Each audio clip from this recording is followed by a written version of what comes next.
pretty well on a 2009 Harley Dyna FXDC or a Super Glide Custom. So here's turning the bike on. Lights up the tag pretty well. Here's tapping the handbrake.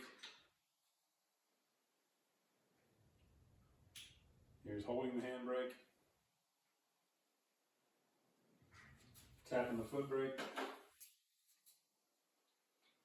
And holding the foot brake. And right blinker. Turning it off. Left blinker. Turning it off. And here are the hazards.